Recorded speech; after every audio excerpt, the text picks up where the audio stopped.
Hi everyone, welcome back to my channel. Today I thought I would show you how I upcycled this pretty standard Ikea laptop table. I've had this for a number of years and I use it all the time, but I'm just a little bit bored with the way that it looks.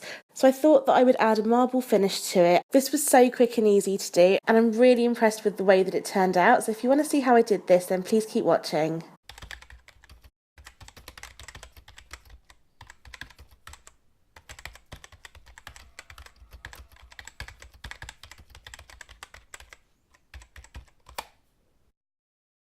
I started by unrolling my marble contact paper and I just used my scissors and my diary just to weigh it down and keep the roll of paper flat, if that makes sense, but of course you can use anything for this. I then removed the glass panel from my table and laid it down flat on the back of the marble contact paper. As you can see, the back of this paper does come with a grid, so it is really good if you want to be precise, but I didn't really see the point because I just figured that nobody's ever going to see underneath the table, so it doesn't really matter if it's not perfect. I then lined up my glass panel as close to the edges as possible, just to not be so wasteful, and I thought I might be able to use the little bit of paper left over for another DIY project, maybe wrapped around a candle or something.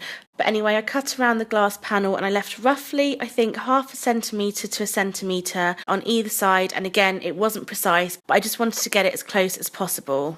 Now this is where it gets a little bit fiddly, and I would say that you definitely need somebody that can give you a hand. It just makes life so much easier. What you need to do is slowly start peeling off the backing paper, but instead of doing what I did and peeling off quite a lot, just do a very small amount to start off with, just to make sure that you have it in the right position. The best part about contact paper is that as long as you haven't applied too much pressure, you can peel it off and lift it back off a number of times without ruining it, and as you can see, that's exactly what I did. You want to try and make sure that you don't get any air bubbles in there, but that's actually really difficult to do, so it does require quite a bit of patience. Now, instead of using a credit card or a ruler, I decided to use this squeegee. I think this came as part of my steam cleaner or my steam mop or something like that, but you can use any type of squeegee, whether it's one that you keep in your car for your windscreen or one for your windows at home. Just obviously make sure that it's clean first. As you can see, I'm going back and forth with the squeegee quite a bit and using it in all different directions. I just want to make this surface as smooth as possible. Once I've positioned the contact paper exactly where I want it and I've got my starting point sort of established, then what I'm doing is just slowly peeling maybe about 1 centimetre of the contact paper away from the glass and just smoothing it down again with the squeegee. This is where the second person comes in really handy, just to hold it all really still for you. Then what I'm doing is slowly pulling away the contact paper, maybe a couple of centimetres at a time, and using the squeegee just to help me adhere the contact paper to the glass a little bit better, and I'm just applying a bit more pressure. As you can see, I'm doing that all the way through. It's probably a bit easier just to watch me doing this rather than me trying to explain it, because I feel like I'm butchering it.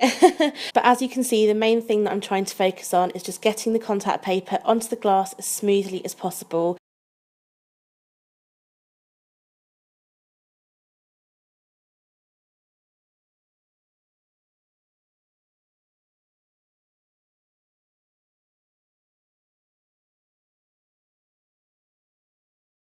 Once I'm happy with my whole piece of glass, all I'm going to do is just go over it once again with my squeegee and just check the overhanging bits, because I found that those bits stuck to the table that I was working on. I mean, it was fine, there was no damage caused, but just be a little bit careful because you don't want to unstick the contact paper from your glass while you're unsticking it from the table at the bottom, if that makes sense. But anyway, all I did was flip it over and just cut out these little triangles in the corners just to help me smooth down the paper on the back of the glass. As you can see, I hadn't positioned it very well, so my first border was quite thin, but luckily there was enough for me to just wrap around the glass and secure it, and as a result my bottom border was really wide, but that's completely fine because, like I said, nobody's going to look underneath the glass panel, and I'm really happy with the way that it's turned out. In fact, I don't think there's actually a single air bubble in there, which is amazing considering this is my second attempt at doing this table. But don't worry, just forget I said that.